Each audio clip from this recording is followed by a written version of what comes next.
Hi, hello, and welcome to The Zodiac Academy, Ruthless Boys edition. Savage Fae, Part 3. I did like two. My lord. Oh no, what is it? Pick number 2, my lord. Okay. Part 3, final part of Savage Fae. We finally get to finish out. Final countdown. Hey, did we decide who this is supposed to be on the cover? Because there's no tattoos and there's no wings, so we know it's not Gabriel. Is it Dante? Yeah, because I don't know if Dante has tattoos. Tattoos. No tattoos. No tattoos. I just think he sort of looks Italianish. Sure. You know? Yep. So that's where I went with. I don't know why he's lifting up his shirt. We gotta see them abs, baby. My imagination would have done fine. I think so too. Yeah. I think so too. Just a thought. I'm curious to see if and when they ever recover these, what they will look like. You know? Yeah, I mean, I think like an order form on the cover would be really cool. I think almost anything would be cooler than currently what's on here. Do you like the problem Twisted is, Sisters, we love you. If you ever see this, we love you. I love you guys, but like when I have to, not have to, but when we talk about this in the store, yeah, because they don't match. Often they don't match. Mm-hmm. They look like they're part of a totally different something. They don't look like they would have anything to do with Zodiac, and it's a tougher sell. Does Darkmoor Penitentiary, does that series look more like... You know what? That's so interesting. I don't know that I've ever seen the covers of those because I don't think I have them in the store. Got it. So I don't know the answer to that. Well, try harder. I was talking with somebody, speaking of Darkmoor Penitentiary, I was talking with someone about this at book club last night. Yeah. We were talking, or maybe it was in the store this past week, but we were talking about Zodiac and where we were at in the journey. And she was saying that she really liked Darkmoor Penitentiary. And apparently whoever the lead is in Darkmoor is from here. Okay, mm-hmm. Great. Yeah, so now my mind is just like, so who ends up in jail? Because that's the Felix? Prison, right? I think he's not long for this world. His time on Earth, on whatever Solaria is limited. He's gonna get got eventually. But then I was like, well, it must be Ryder because he's crazy. Stop it! Stop coming after my man. I'm not coming after him. I'm just saying, like, don't you think that he would really thrive in prison? He's a gang lord. Correct. On the outside, and they basically go to prison school. Exactly. So really, Darkmoor Penitentiary isn't a stretch for any of them. But I want to be clear. I have no idea who it is. I'm just guessing. Because then I thought, well, maybe it's Elise's mom. That's what I was thinking. Mm-hmm. That was the character. But I feel like Elise's mom is in like they've said where she is. Yeah, but it's not. They haven't called it Darkmoor Penitentiary, certainly. No. So maybe like she ends up there. I don't know. That's what I was wondering, if she ends up there. Because she seems maybe she goes cuckoo bananas. Goes a little cuckoo because Elise also doesn't make it. I don't know. I'm just thinking. I'm just throwing stuff out there. Why are you doing this? Well, we know it's not Gabriel. Why are you doing this? I'm just spitballing, just thinking of things. Okay, great. Mm-hmm. Mm-hmm. Let's kick it off. Let me live and enjoy this. Thank you so much. Drive the convo here, so kick us off. All right, fam. So we are starting on chapter 31. This is 31 through the end of the book, chapter 43.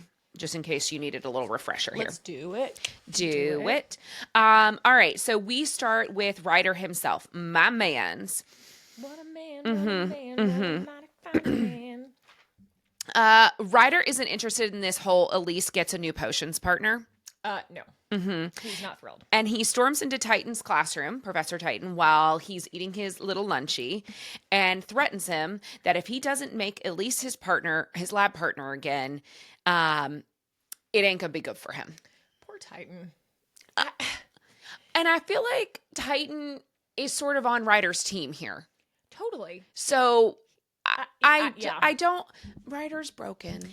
Ryder just doesn't really know how to deal with conflict other than bullying. Sure. Yes. I said, so then Ryder steals potion supplies before class starts. So while he's there threatening his teacher, he said, oh, and by the way, I'll take some of that. I need a little bit of this, and you'll say nothing. Mm-hmm. Great. Mm-hmm. So class starts, all the kings file into class and are not pleased that Elise is forced to be lab partners with Ryder again. Yeah, so we're back. We're back to square one. Great. I said Bryce continues to be a jealous little bitch my God. and a problem. Yep. Poor Eugene gets bullied by Bryce, and Elise tells Ryder to check his homie. I don't remember another reference to Eugene again in the back half. I think this is like the only time he really gets mentioned. Oh no, he comes back. He does. Yeah, okay. He almost gets suffocated. So yes. Okay. We'll talk about it there then. That's Yes. fine. Okay. So if you would turn to page 383 of the text. Yep. I'm going to read the last little passage here. The Kiplings had delivered my order. This is Ryder's POV, remember. The Kiplings had delivered my order at last, and I finally had the powdered red cinnabar crystals I needed to get on with my potion. It was complicated as shit, but I was more than able for it.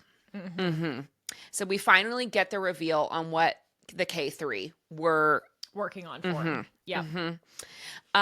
Finally, Ryder puts Bryce in his place with a power nullifying potion. And we've been waiting 2 books for this, basically. So thank you for finally giving us what we need. Yep.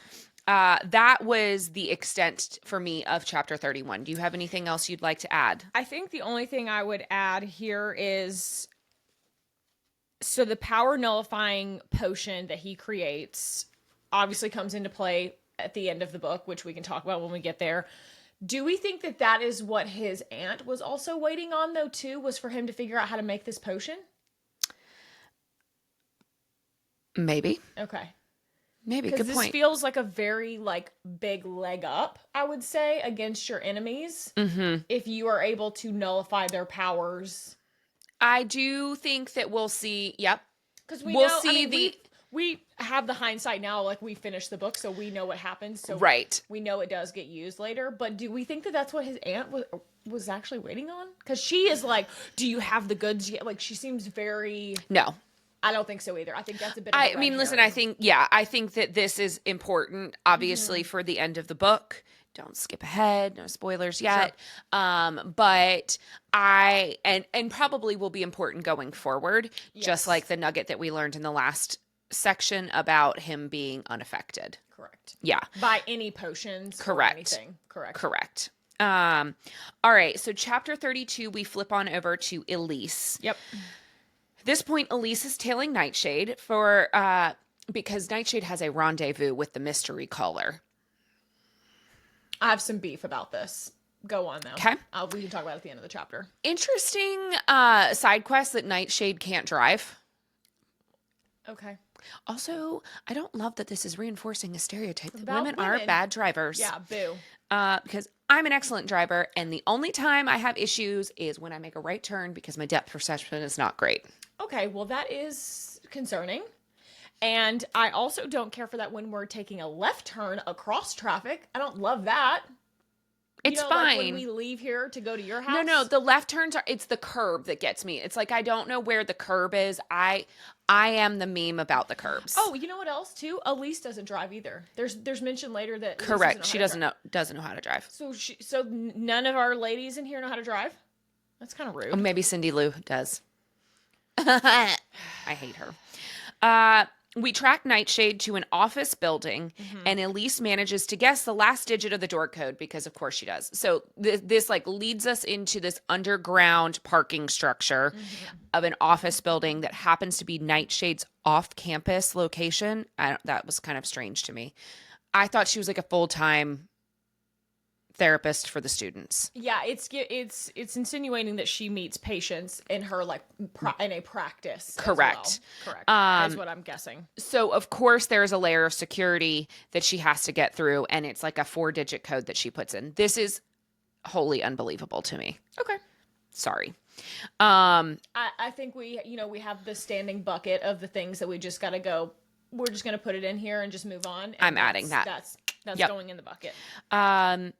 We find out that Nightshade has been giving the mystery caller profiles of students she's been seeing that have suicidal tendencies, predilection to drug use, and no family. Great. Okay, great. I said, damn, that's bleak. Well, it's just like picking on people who are already vulnerable and on purpose. Correct. It's giving serial killer behavior. Exactly. Right? Like when people, predators Stalk the prey. Stalk people that they know won't quote unquote be, missed. Sure. Or, there are sex workers. Exactly. That's exactly what I was thinking. Yep. Because they're, not on the fringes of society. Sure, and it's wrong, and that's exactly what she's doing. Yes, and she's got an advantage, way advantage, because she's a Cyclops. Yeah, of course. So I can't wait for her to die. Maybe Nightshade's the one that's in Darkmoor Penitentiary. Oh, that's good. Interesting. Okay, but I don't want to follow her. She's a villain. Sure. Every villain has their origin story. You're so right. Okay, so the plan here is that they being Mystery Caller, who has shown up, and Elise is tailing in the office, hearing this conversation. They're going to get these students hooked on Killblaze. Mm-hmm. So then they become an unbelievable narrator of their own experience. Yeah. And they will make it look like an overdose when they suck the power from them like we saw in the woods. Yeah? Mm-hmm. Yeah. Okay. There are notes about how major the concealment spells are on this mystery caller, mystery person. She talks about it in terms of their voice several times and in their appearance.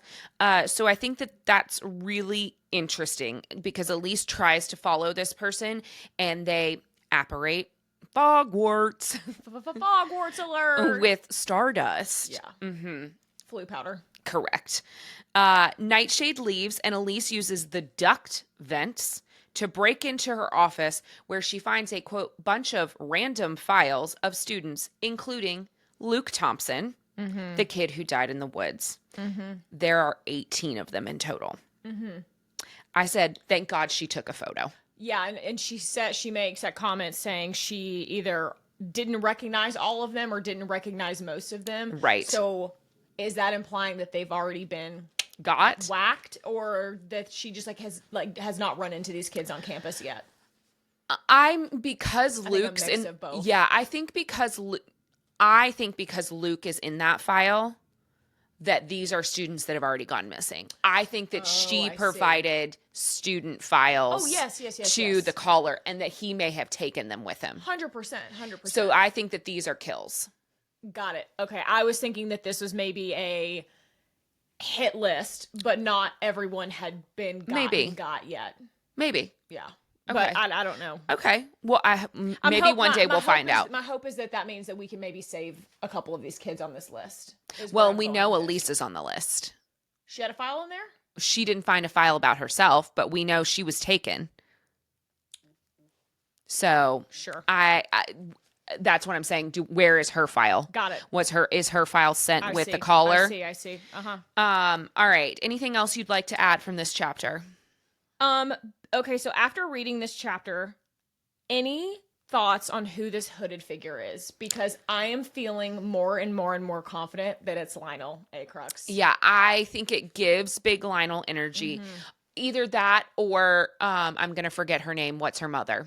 The mother that is working with Lion. Oh, you're talking about Lance's mom. Correct. Yeah. Stella, that's her name. Stella. I think that there is a potential that she's the runner betwixt the two. Yeah, because this is very much giving what they did to Lance's sister. Correct. As a sacrifice. Correct. This is giving practice. Because it's 5 years before, so. Well, right, which is when all of the what is the sister's name? I've already forgotten. That's terrible. Nope. Anyway, Ryan's sister that was, gone in the nether world. And this is happening at the same time that she was given to the dark side. Correct. Yeah. I wonder if they were trying to do the same thing with these other kids. Yeah. Yes. Assuming that they're pure. Or was this just a practice to see if they could even do it? Like get the kids and enact the plan. Or either that or something about the Killblaze though is making me feel like, because if they're siphoning off their powers, it's making me think that, like, back to our original thoughts of Zodiac, of like somebody is maybe working with the nymphs, that maybe the Killblaze is what creates the nymphs. Oh, you think that these people become sort of like, we just finished Brimstone, and where they talk about echoes. Yes, or something like that. Or they're like a zombie sort of. Interesting. Like they're living, but they're not fully like reanimated, basically fucked up versions of themselves. Got it. Maybe. I don't know. I'm just trying to think. Like, I feel like there's a connection here that we're just like not quite picking up yet. Well, we don't have all the pieces to like make it. Yeah. So I'm just. Anyway, that was all I was thinking. Okay. But I'm getting more and more suspicious that this cloaked figure with these super powerful charms and enchantments, so we know that they're really powerful. They're above average intelligence, obviously. They're smart enough to have people like do what they say. And they got to be rich because they've got this stardust that has been mentioned now multiple times, that it's incredibly rare and very, very, very expensive. And it comes from dragons. Exactly. So really the only person in the realm that could continue to create this, because, you know, he leads the dragons. Right. And is like, hey, I need you to make me some more. I don't know if we really understand how it's made. It has to do with like dragon fire, and then the meteor, Got and then it burns the like pit that the meteor was in and creates the Got it. Yeah. All right. Well, are you okay to move on to the next chapter? Done. Yep. So chapter 33, Gareth, 11 months before meteor shower. Meteor shower, you know, where you can make stardust. Right. Which I believe I think standing 10 toes down on Gareth's not dead. Oh, you're okay. I just think the way that this is phrased makes me feel. And I am on the other end. I feel quite certain he's dead now. Oh, you do? I do. Okay. Anyway, interesting. That's okay. Keep going. All right. Elemental magic class with Professor King. I look at you directly in the camera when I say that, because we be knowing a little bit about Professor King here. Bad. Gareth is late to class and gives us a little lore on Professor King's penchant for drinking from her students in detention. She's a vampire, remember? So she has no problem being like, yes, I'll have a little snack while you're sitting here with me in detention. It's weird. Ick. And he makes a comment too that it's like feels very overly sexual and like yuck when she does yes it. Like she may like it when you don't. Which, knowing what we know about her, feels right. You know, freshmen and sophomores are having elemental classes together, so all the Kings are with Gareth in class, because remember, Gareth is a sophomore and they're freshmen at this point. Right. King announces that it's assessment. Professor King. Yes, sorry. Yeah, not the Kings. Right. Professor King announces that it's assessment day, and currently Dante is failing class and could get kicked out of school, which is interesting because he has complete control over his air magic when Professor King isn't around. Yeah. He's like, so that's interesting. Hey, Gareth, could you try this little thing with me? So Dante asks Gareth to see if he can sense if Professor King is messing with his air magic when she's assessing him. Gareth tries, but says, I'm unsure, like maybe. Right. Like what I'm seeing with my eyes based on how good you are normally, yes, but like I couldn't sense her doing anything. Dante, in turn, demands that Gareth find some dirt on Professor King that he can use against her. And Gareth is fucked because he needs the money. So what does he decide to do? But break into Professor King's office while she's at dinner and almost gets caught, but decides to pull an R. Kelly and hide in the closet. Oh, jeez. Oh. Where he proceeds to witness and film. Not the R. Kelly. I'm sorry. I was not ready for that. That was a little like lore for you. Sure. It felt very for what's. Yep. Okay. I don't like it. Proceeds to witness and film Ryder flogging and fucking Professor King after admitting that she's been a bad girl for fixing Dante's magic assessment. So Dante is proven. Yeah, so we get, confirmed that she is doing what Dante suspected. Which, to be honest, when that scene was unfolding, I'm like, Yeah. you're right, because she's fucking Dante. Sorry, Ryder. she's fucking Ryder, and that's what Ryder asked her to do. Duh. Like, this didn't seem that hard to... Sure. But I guess the student body didn't know that they were hooking up yet. That Right. hadn't been We outed knew yet. Right. that happened, Sure. but the rest of the... Right. I said, we leave Gareth with him having the footage and heading to Dante because, like, he's got a hot commodity and he needs that money. I said, so now we have a motive for Ryder killing Gareth. Yeah, remember when we said basically everyone has been cleared and now we're reversing course totally and now everybody has a reason to be pissed at Gareth. Now we're going backwards and now everyone's a suspect. There again. are layers.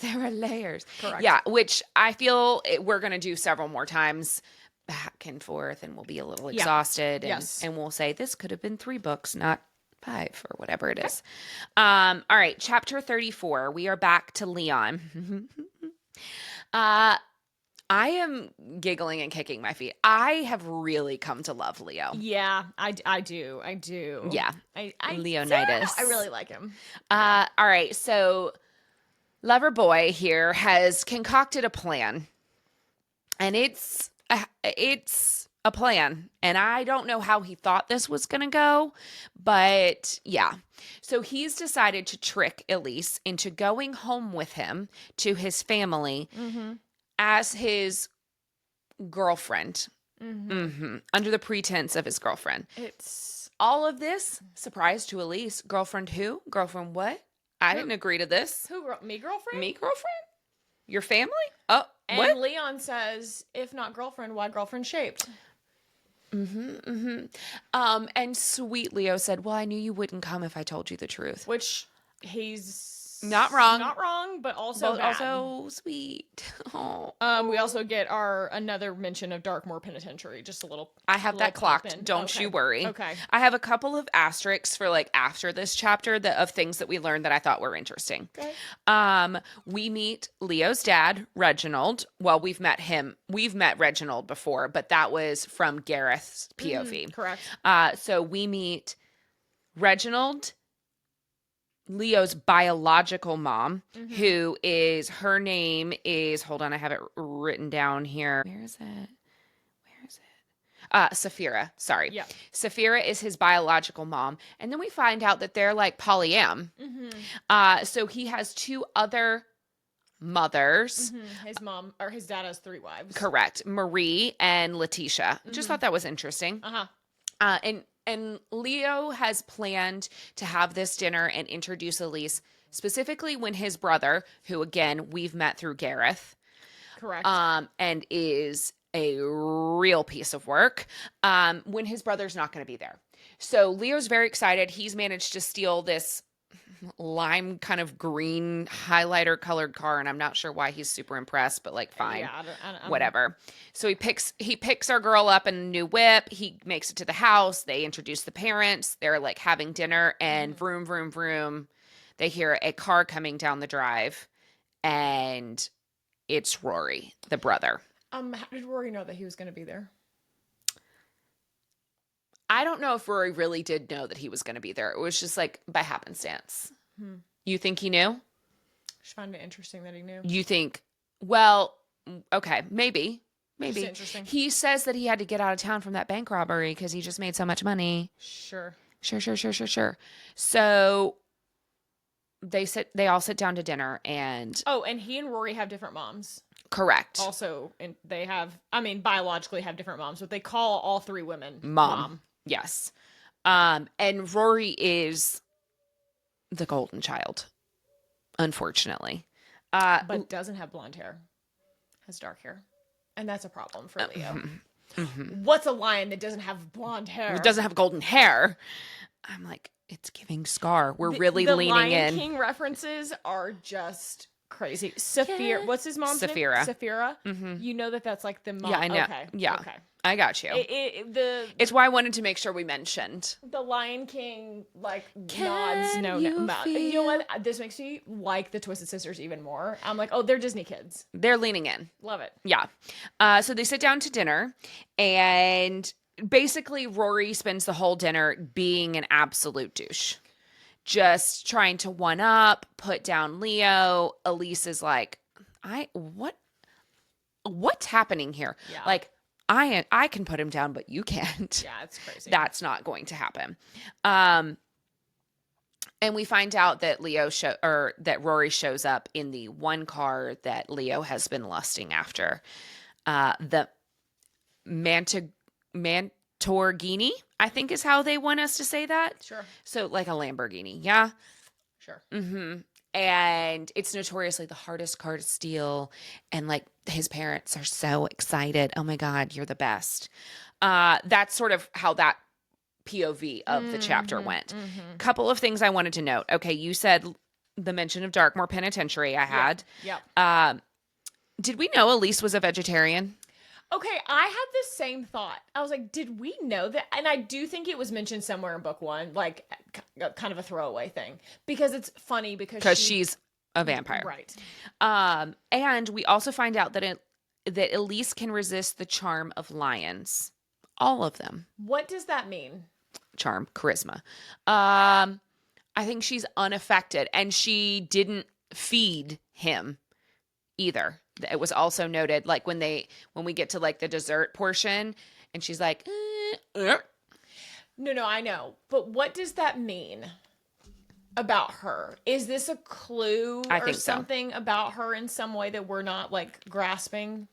It's just been mentioned a couple of times now, so it has to be important. That's right. Yeah. I'm guessing that Rory is going to come back into the picture at some point to do something bad, and Elise is going to be the only one who can resist. Oh, good. That's a good call. I mean, right? Yeah. Just be careful. Sorry. I'm feeling a little froggy today, so pardon my tea drinking. Mm-hmm. All right. Chapter 35, baby. Back to Elise. So this is the dinner and parent visit from Elise's POV. This is so crazy. These two chapters are uncomfortable at They're best. uncomfortable. They're also like too long. Like, what are we like? It's just a lot. So in chapter 35, Elise isn't having any of the one-upping of Rory versus Leo. She's like, nope. I'm annoyed. Yep. And I've decided now that you've made digs at my guy that I'm going to check your ego. And she sets out to steal the keys of the Mantorghini. Of course she does. So instead of confronting Leo about lying to her about where they were going and that he had a brother, because she mentions, hey, you never told me you had a brother, she asks for a tour of the house instead. Finds herself in the childhood bedroom, as one does. Classic move. Uh-huh. And Elise makes it clear that she's only got eyes for one line shifter. I do feel my heart like kind of breaks for Leo that he was like, wow, I just didn't tell you about him because everybody likes him and like his charisma's stronger and everybody falls for him and I want you for me. And she's like, my guy, I'm here for you. Yeah. I said, cute. It's very cute. It's just like, I feel like I'm like being pulled back and forth here. Like, what are we doing with these poor men? I almost feel bad for them. I'm like, girl, you are like just dragging them But along. I do feel like she has told multiples, like, hey, I am not a one-man woman. So if that ain't your game, that's fine. But you know what? move along. You're right. Because listen, if a man was doing it, if she were on the other foot and it was a man and he was like, hey, I'm not interested in settling down. I'm not interested in being monogamous. But you were like, hey, I'm interested in you. I want you to be monogamous. You can't be mad. I'm not mad. I just like, I'm feeling a little like whiplash here of like, do you really like them or what's happening? I want my boyfriends to be boyfriends, so Well, I'm not always. mad. All right, back at dinner, Rory keeps laying it on thick, but Elise is not interested. She's just playing him at this point.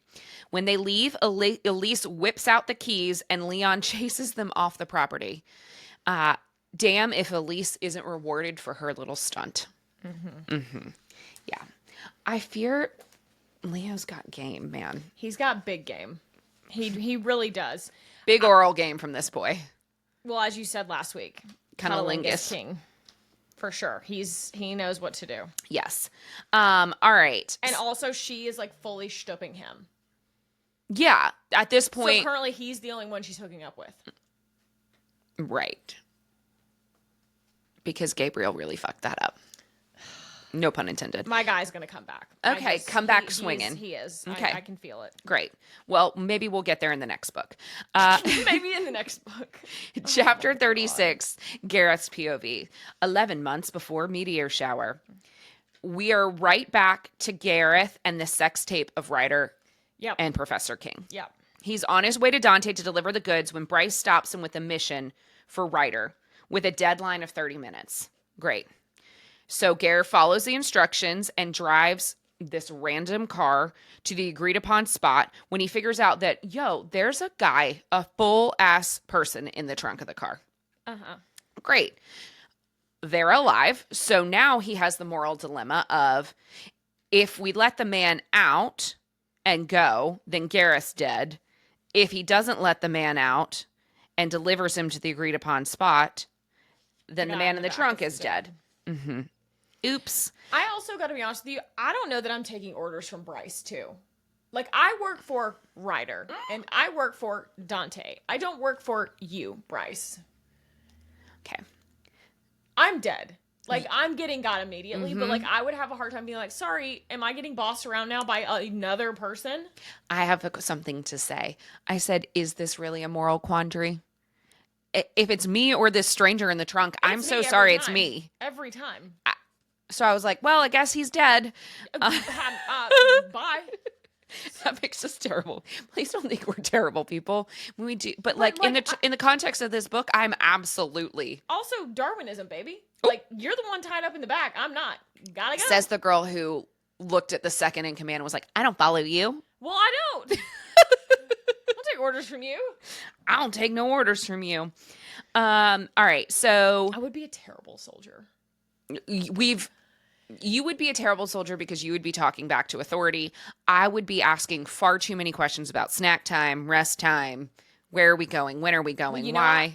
Also, in light of like current events too, I have a hard time getting on board with a bad plan.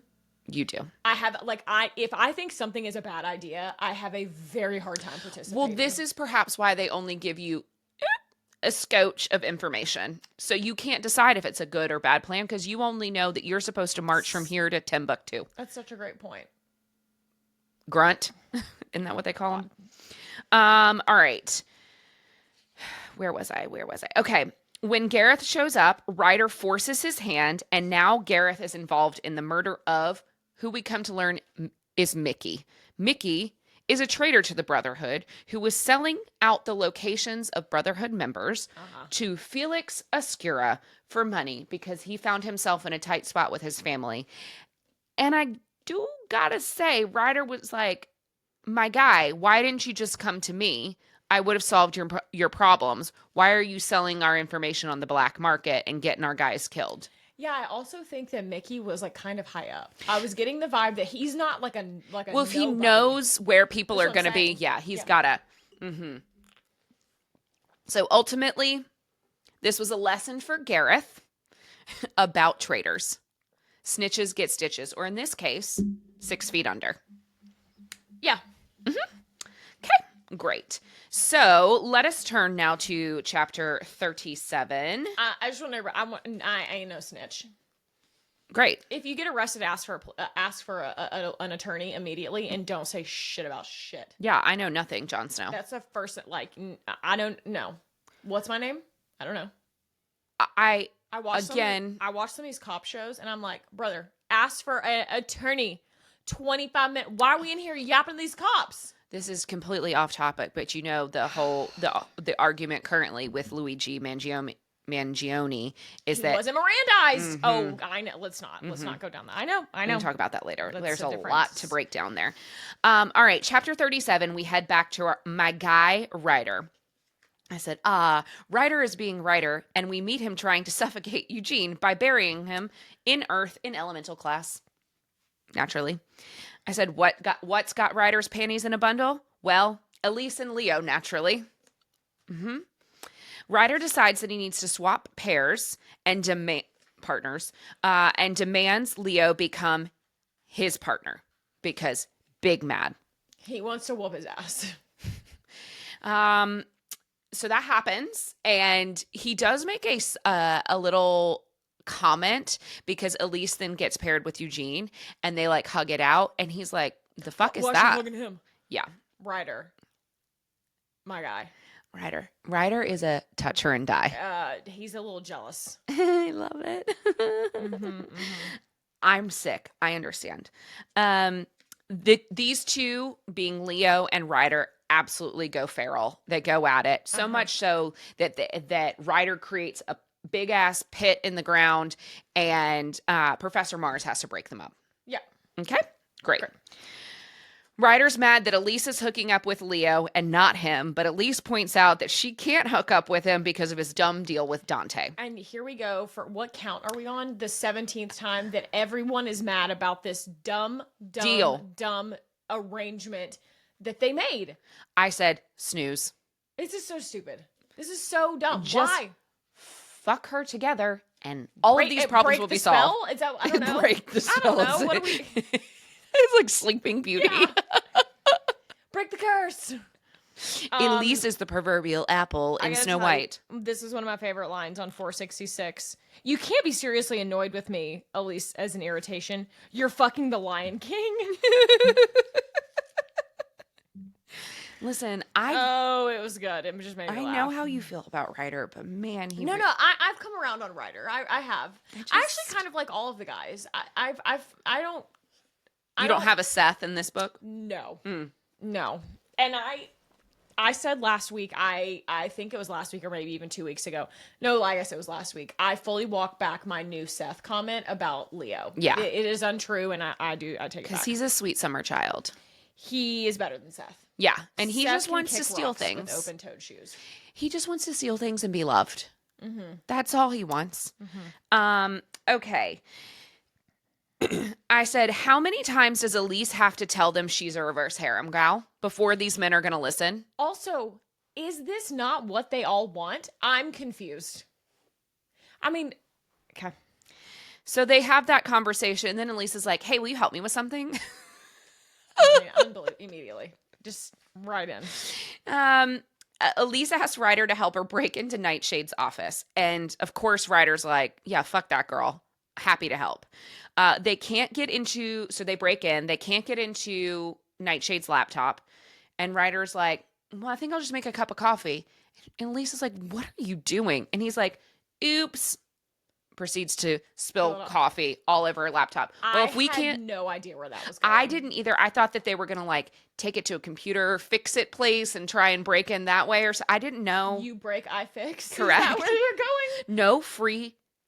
No free advertisement. Are those still in existence? Yes. Oh, I didn't know. Okay. Beep. Unless you want to sponsor us. We break a lot of things. Okay. Basically, he says, well, if we can't break into her laptop, then fuck Nightshade. She won't be able to use it either. Then naturally, because they've broken in somewhere, someone must try and interrupt. And it's the cleaning person this time.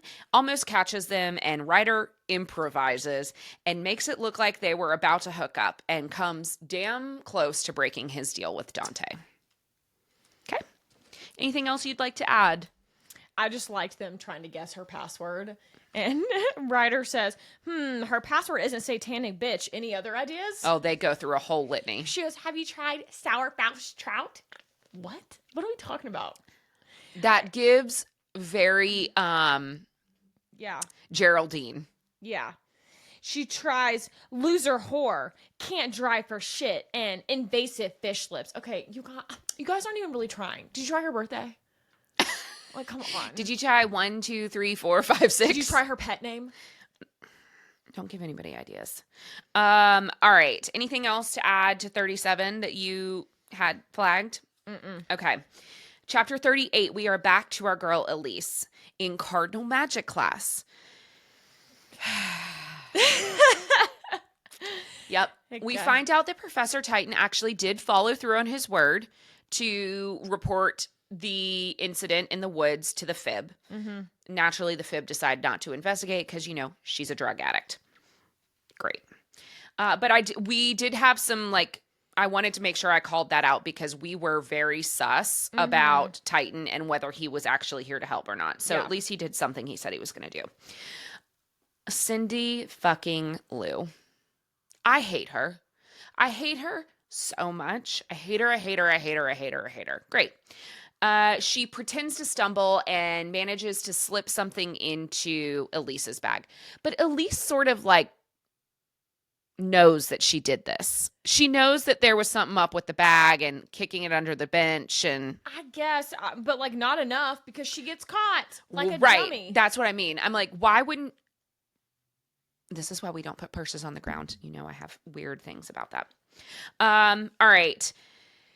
Randomly, that's air quotes, there are bag searches in class today. They find 3 vials of Killblaze that Cindy Lou planted in Elise's bag. Also, I think important that Gabriel comes into class and sits down directly next to Elise. Sure, yes. For the first time, and they're actually he speaks to her and she's like, "What is it, my birthday?" Yeah. I'll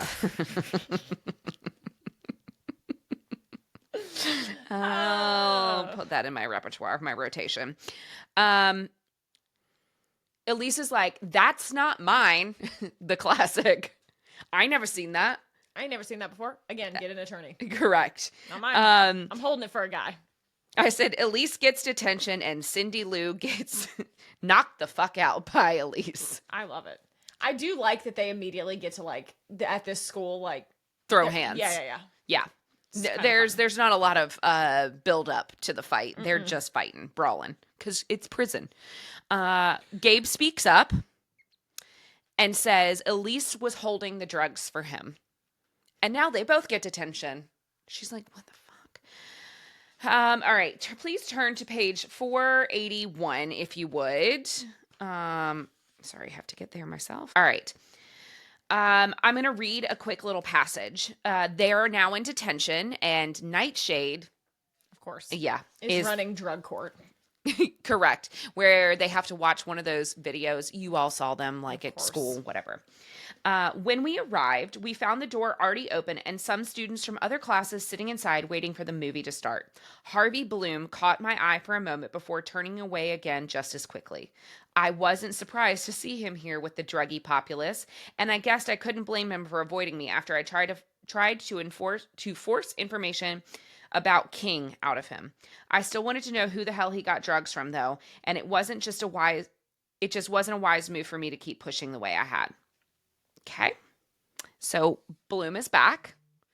I made a note here. I said, since this is a drug rehab detention, isn't this a good thing that we're here? To suss out other potential victims? You mean for Elise? For the King, yeah. For her to be here to say, I wonder if any of these 10 students might be on the list. You're talking about for Nightshade to be here. Oh, yeah, this is totally on purpose. Yes. Not Nightshade. I'm talking about Elise. Why wouldn't you clock who all is in the room? I see. Because they might go missing. Got it. I see. And is Harvey Bloom helping? Well, and was one of the kids in the list or of the files, was it Harvey? I feel like she would have noticed Harvey's name in there because she already knows who that is. But yes, I'd be mentally clocking all these names and faces, so that if one of them goes missing, you're like, no, damn, I know what's happening here. Gabe tells Elise how he found out who she was. And it's through the PI, plot twist, as we already know. And she convinces him to fry the DVD player. Wow, we're really showing our age here. So the Except detention. This was written in like 2021 when DVD players were already not a thing. Okay. It's fine. Yep. It's not aging well. So detention has to be canceled because can't show the video. Nightshade's like, oh, okay, well, guess go on your merry ways. Gabriel tries to convince Elise that Gareth would want her happy and not to pursue vengeance. And she's like, what? Yeah. Yep. Anything else you'd like to add? This is the first time I feel like that she and Gabe have had like a real like conversation about really much of anything. Where he's actually told her the truth about something? So, I mean, I guess that goes both ways. She's like not effusive with information. She also says at the very end of the chapter, she goes, the dead don't want anything because that's what has stolen from them alongside everything else. So I'll decide my own fate, and this is it. I will find out what happened to him that night, every little detail, and once I figured out who took him from me, him being Gareth, I'll make them pay in pain and death.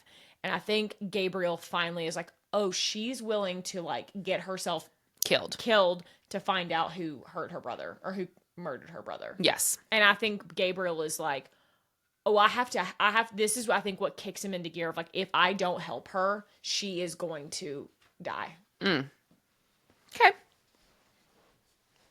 I don't disagree. Yeah. All right. Chapter 39. Your boy, Gabriel. We're back. I said, Investigator Knox is on the case, trying to track down Gareth's killer. He's decided to investigate the Oscuras first by breaking into their Kipling vault. That seems like a place to start, if I've ever seen one.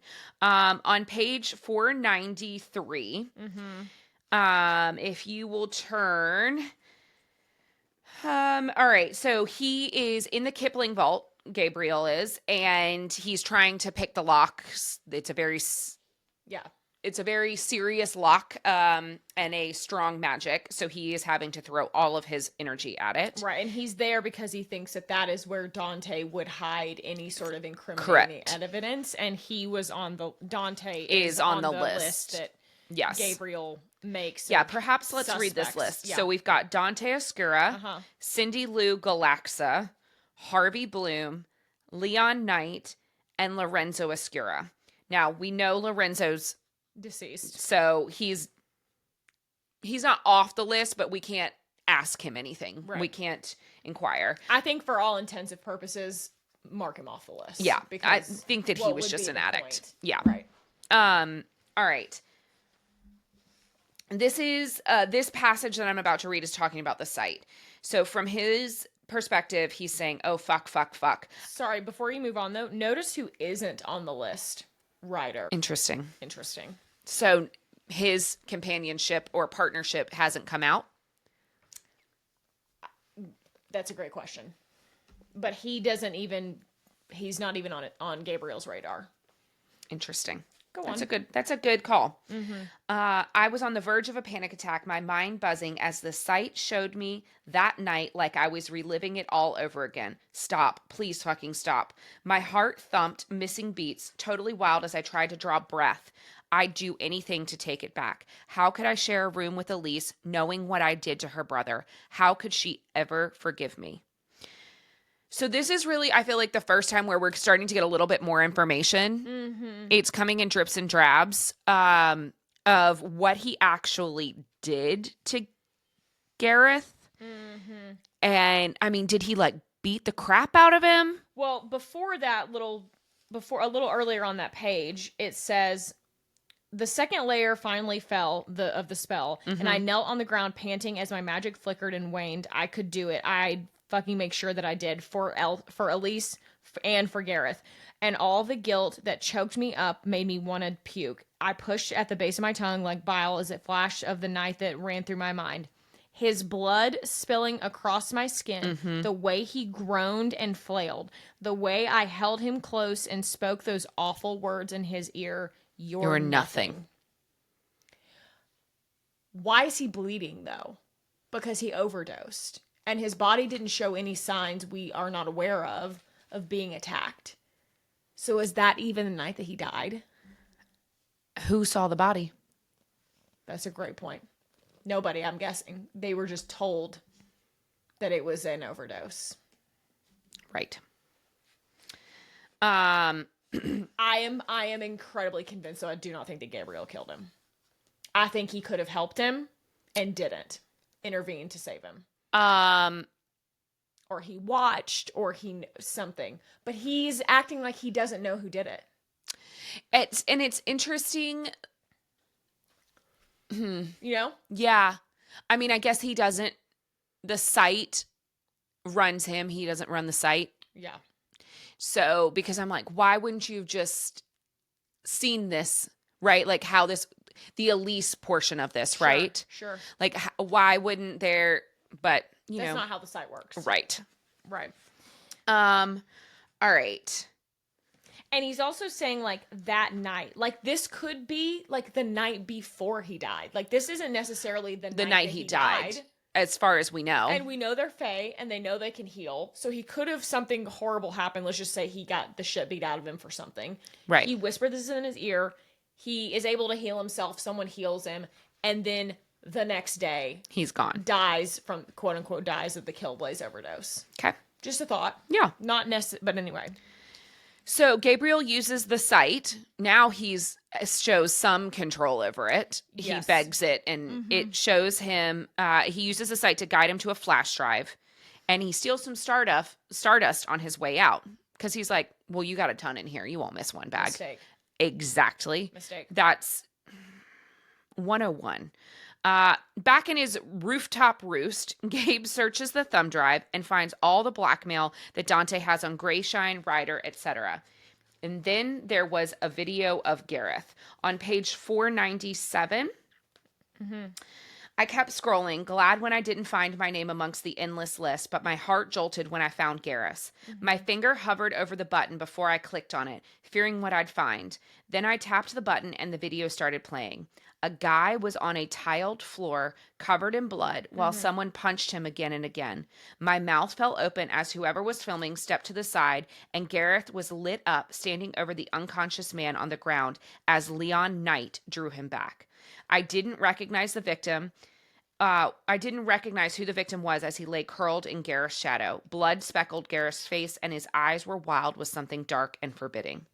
The sound of a pack of wolves howling came just as the footage ended, and I ran a hand over my eyes, making a decision I hoped that I would never forget. Regret. I wouldn't regret. Oh, sorry. Yes, regret. So we've already seen that scene play out. We just didn't know that he was being videoed. Right. So who's been videoing all of these? Because it's not Leo. Because he says that Leo is the one that pulls him back. So Leo's also in the video. Correct. And they were with who? Dante. So who or what is Dante using to record all of this? Is he wearing like a body cam basically all the time? Like the one that he gave to Gareth to video Grayshine getting butt fucked at the club? I mean, we know that he has all of this dirt on all of these people. He could have the whole school bugged. Right. And that's creepy. Okay. Yeah. Also, he goes through the list of all the people that Dante has like dirt on. It's everybody. It's every teacher. Yep. Including Professor King. Yep. So now now Gabriel is like, oh, and he's the one that outed that. Okay. Right. So like he's starting to click some things into place. Also really dark that they were showing, so Professor Mars is in the alley paying for something from a figure shrouded in a shadow. It's Killblaze. Okay, I'm guessing. And then he says another one showed Professor Titan kneeling before his daughter's grave. Yeah. The short video ended with nothing but a picture of a shovel and a threat to dig up her body. That's crazy. So to me, Professor Titan is pretty clean. I don't know that there's a lot on him if that is like the threat that we're going to make against him. He's not done anything like threat worthy. Mars, on the other hand, See, and I went to a really dark place about that. About Titan? Yeah, and like that they were threatening to dig up his daughter's body. Did he have something to do with his daughter's death? Oh, I and see. exhuming the body I would. see. I just thought it was like very cruel that you would No, take it the body. absolutely. That was where I went, but maybe. And I went to a really dark place. Ooh, Great. okay. Yes, I agree with you on all of those things.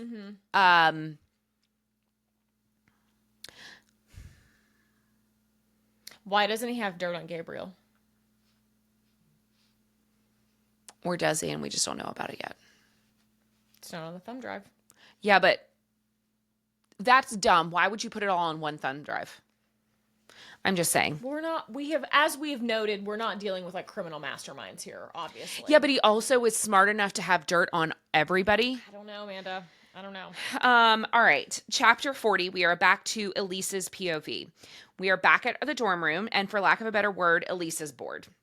Dante strolls in being hot and half naked and says he's got to get ready to check on some stuff at one of his clubs, and Elise begs to go. ...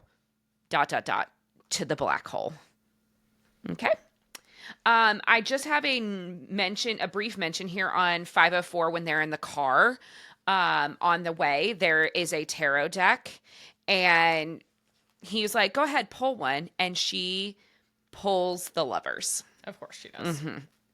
And he says the stars are certainly testing my commitment to this deal. Yep. And she's like, "Well, yeah, because it's a fucking dumb deal." Yep. Got it. We show up at the club, and Dante is here to meet Uncle Felix. Woof. Felix is being Felix and killing people that were not authorized. Again. Why is Dante not already handled him? This is the part I don't understand. The familia. I know. It's giving, like, his mom is like, please don't kill your Uncle Felix. Yeah, but she doesn't. Well, yeah, because it's his dad's brother. Right. Yeah, I don't know. So I'm just trying to think of something. Yeah. Felix introduces Elise to him. Or not Felix. Dante introduces Elise to Felix, which I thought was weird. I mean, I know she's there with him, but he, like, gives her his name. Gives him her name. Well, what is he supposed to do? Just pretend like he's not there? And he's already seen her at that point. The damage is done. I would just be like, she's a side piece. You don't need to introduce. Like, I don't think that he would disrespect Elise like that.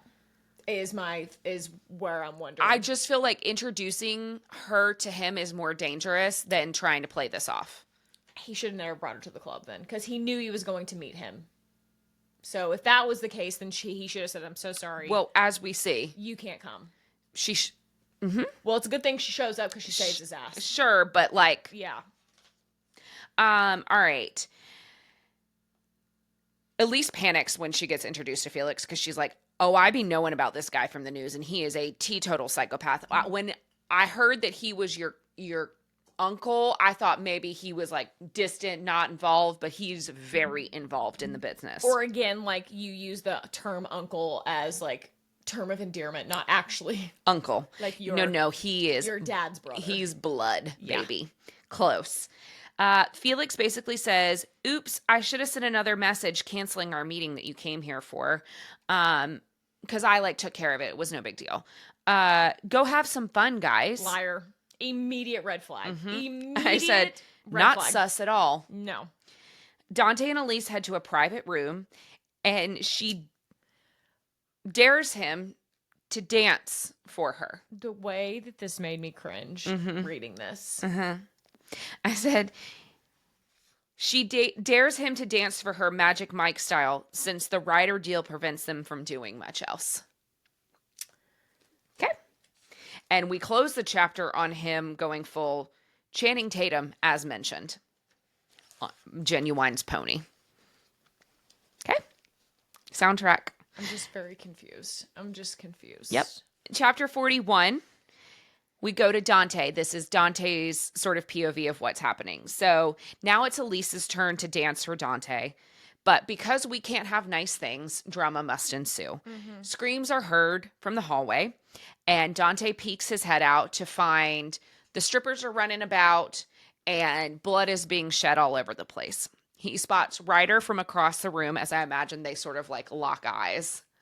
Oh, I don't think Ryder. I don't think Ryder sees him, but like he's like laser focused on the fact that Ryder is over there, and it's giving West Side Story with strippers. Sure.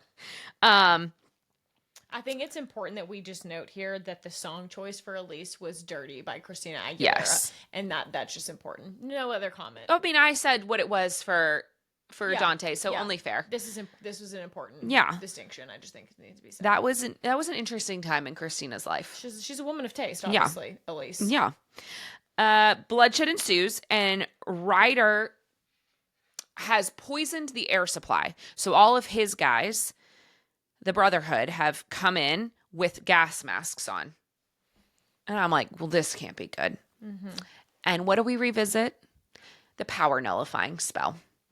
Potion, please. The potion. Sorry. Spell. Potion. Yes, you're correct. A potion. Bloodshed ensues, and Riders poison the air supply with Medusa's poison to steal their magic, so none of the Oscuras or Elise have their order powers. Because they still have their elemental powers. Correct. But none of them can use their order. Dante is trying like hell to get the antidote that is in the refrigerator behind the bar. Mm-hmm. And... well, he's getting an anecdote for the Medusa bites. Correct.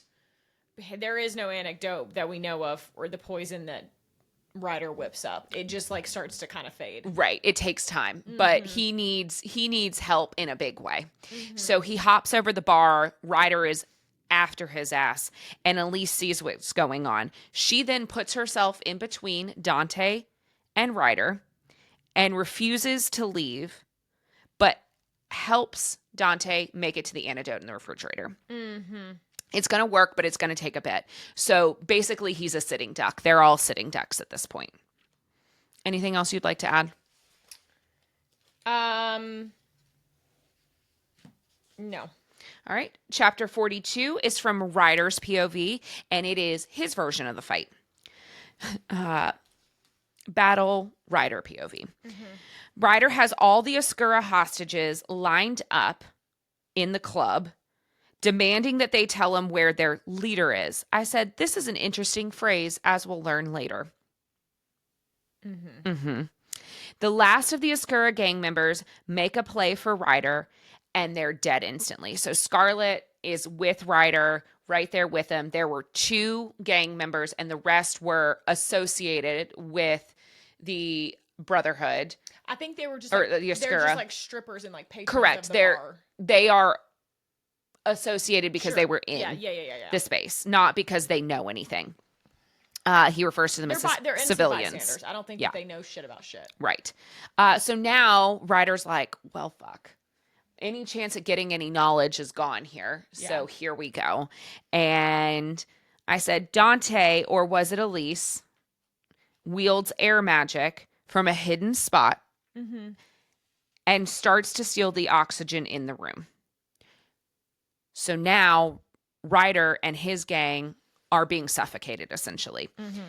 And I said, Ryder was not expecting that or to see Elise there. Ryder agrees not to use his magic for 1 minute to beat the shit out of Dante, or for Dante to attempt to beat the shit out of him. Mm-hmm. It's ugly. It's gross. They land some staggering blows, and all the while, Ryder is growing more and more powerful from this. Mm-hmm. Elise eventually puts herself again between them to try and talk sense into Ryder. She says, Ryder, you've won. Just don't follow us. Like, you've won here. Like, call it a W, chalk it up. Like, just let us get out of here. But, of course, that's not going to happen. I would like the record to reflect, I believe, in maybe even 2 or 3 episodes ago when we talked about Dante versus Ryder, like a one-on-one in Fae form, who would win. And we both were like, oh, Ryder would kick his ass. And that is exactly what happened. Well, it's obvious because his power regenerates from pain. Mm-hmm. So the more you inflict pain upon him, the happier he is and the stronger he is. Right. Just like, how do you beat an opponent like that? That's a great question. Elise is how you beat an opponent like that. We find out. Yeah. All right. So the last chapter of the book is from Elise's POV. This was really crazy. This whole, these last 3 chapters were action packed. Yes. Dante is mortally wounded at this point after his battle with Ryder, where he gets speared by a shard of tree wood. Mm-hmm. A shard of tree. A vine or something. Yeah. Yeah. A shard of tree. Elise has power now. She has managed to regain some of her strength because, anyways, I'm sorry. Let me back this up. Yep. Chapter 43, Elise. This is where we end the book from Elise's POV. Dante is mortally wounded at this point. Yes. They are being hunted through this club, and she has got this behemoth of a man that she's trying to hold up who can barely put one foot in front of the other. I mean, he's trying. God bless him. Ryder finds them, and he, of course, asks her the question, you would risk yourself for him? But why? And she's like, hey, I'd do it for you too, you dumbass. Ryder touches Elise during this exchange and kind of smears blood on her. She's already bloodied, but it's kind of a weird... Yeah, I wasn't totally sure how that happened, but okay. Yes, but it turns out to be important. So on page 538, there's an exchange here where Ryder says, I didn't come here looking for you, Inferno. He growled, I came looking for the man who asked me to kill you. The one who wants you gone so that he can take your place without having to fight for it like a real Fae. Boom. Called it. Uh-huh. Mm-hmm. I knew it. And Felix is such a piece of shit. I fucking knew it. So Ryder says this and Diva storms off. He's like, I guess he takes Elise's word and says, I'm out of here. He's also at some point touched Elise, and her skin is doing this tingly thing. And she starts licking the blood off herself and off Dante from Ryder. Right. So that she can gain rejuvenate her power. Yeah, a seedling of power. Which is foul and disgusting. Mm-hmm. But, I mean, I guess she is a vampire. I kind of thought for one second that Ryder was gonna let her feed. His arm, I thought that's where we were gonna go to. To me, that feels too far. Oh, see, to me that felt like the licking the blood off of the opponent felt like it wasn't enough. I mean, I know that they were fighting, but Ryder didn't seem that. I think hurt. Ryder was fucked up too. Okay. I think he was not in great shape, but he wasn't he didn't have a pierced kidney or whatever. Right. All right. I said, and damn if that bloody print from Ryder isn't the most important thing, because Elise can now get enough magic from Ryder's blood to heal the most lethal of Dante's wounds. Enough to get them to the exit where Felix stands and admits to his plan. They fight, air quote, fight, because Dante's not really in any shape to put up much of a fight. Well, she licks his hand. She licks the blood off of her hands, heals Dante. Just enough to so get that he out. Doesn't die. Yeah. And then they're trying to get out. Correct. So he's not fully healed. Right. All the way. But I cannot believe the way that this ends. Dante is in no shape to fight, so Elise steps in and attacks Felix from behind. Yep. Sinking her teeth into him to immobilize him for seconds, minutes, whatever. However long she's able to Yeah, I thought she was just going to rip his throat out and kill him. Why wouldn't you be done with it? Too. Or drain him. Drain him We just know that we've seen other vampires rip throats out in this series. Yeah. So I'm like, why wouldn't we just do that? But whatever. I guess she's coming at him from behind. Sure. I said she lands a pretty gnarly, Felix manages to fight back and lands a pretty gnarly blow to Elise and sends her flying across the room. Before Elise passes out, she does use her vampy speed to finally get us the fuck out of here. Yeah, because she's able to, I guess, power up from Felix. Yes, at least enough blood to get her going. And Dante is slapping her around, trying to keep her awake. You got to heal yourself, demanding that she do it. And I guess that works. And that's where we leave off. I also yeah. Cliffhanger. So we enter into book 3. we've mortally wounded.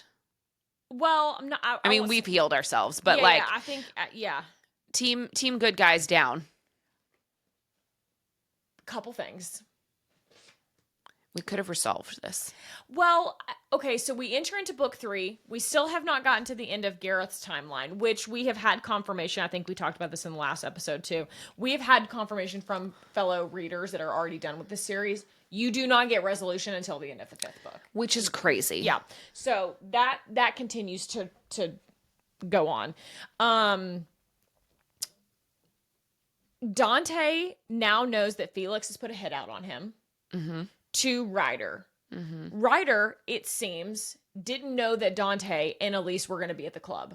Right. So Ryder had already made a decision that he was not going to fulfill this. Right. And which to me is already like, okay, so you've decided that for Elise, you were not going to do this, right? Well, yes. I mean, he certainly didn't know that they were going to be there. And then when he came upon it, when the opportunity presented himself, he wasn't going to. I mean, he talks about it, the quandary of this opportunity has presented itself. Mm-hmm. I could end all of this right now and kill him. Yeah. What a special treat for me. But Elise, well, when he's gums up the works. When he's got everybody knelt down in the bar and he's asking, where is your leader? Mm-hmm. He doesn't say, where is Dante? Correct. He's talking about Felix. 100%. He's not talking about Dante. Right. He doesn't even know that Dante is there. Right. So, interesting that the streets, if you will, are calling Felix the leader a little bit. So Dante's got a big problem on his hand. Yes. He's got a bit of a coup happen. Not a bit. He's got a coup happening in his own family that we're going to have to resolve. Yeah. Where the fuck is Felix? And who is going to end up giving Ryder the location for Mariella? The only person that knows where Mariella is right now Is Bill, the PI. Does Bill know that she's there, or is it just that Gabriel sees her at his motel? I don't know that Bill. I'm not sure that Bill really understands who Mariella is. No, because she wasn't the sex worker that Bill was hooking up with. No. That was a She different was lady. like You're three right, doors down. You're right. That's a great point. I don't know. And has Gabriel had some sort of vision about her? And that's why he clocks her when he's standing outside? That's, yeah. And he doesn't know how it it's not falls. like putting it together of who she is. That's a great call. Since it's, I don't know. Yeah, that's a great call. I don't know. Something about this, in order for this series to resolve itself, we know that the kings must come together, a united front against a common enemy, a foe. Right. So, yeah. In book 3, in search of a reason to unite. It's just very much now like Dante and Ryder are further apart than they've ever been. And so now my chief concern is how we have three-way. Correct. How we have three-way now. They're Well, mad. that's how this is going to resolve it all, is fucking. Just fuck. That's what it all comes down to, isn't it? We do need to wrap up. We are way over time here. Okay. Any thoughts, any predictions, any feelings for going forward? Any? No, we'll do the song and dance about 2 more books worth. Okay, that's fine. I just was curious if you had anything. Yeah. We are going to cover book 3 of this series, which is Vicious Fae. That is the next book up in the Ruthless Boys series. Yes. We're going to cover that in 3 parts as well, like we did for book 2. We will be taking a break for the week of Christmas. Because Christmas is on a Thursday. So our regular Friday episode will be pushed a week. We will be taking a little wee break there. But we'll be back next week with part 1 of book 3. Yes. Got it? Yes. Cool. Got it. Like, subscribe, follow, share, Sure. send to a friend, do all the things. YouTube, Spotify. That would be Apple, a lovely holiday gift Oh to my God, us. If you such a could treat. send it to a friend. Instagram. Follow us on the gram at The Story Is Podcast. Nope. The Story Is Pod. No cast. Just pod. We're the cast. We're the cast. And the characters. That's right. Couldn't do it without you, gang. Love you, mean it. Thank you so much. And now, without further ado, Go read your book.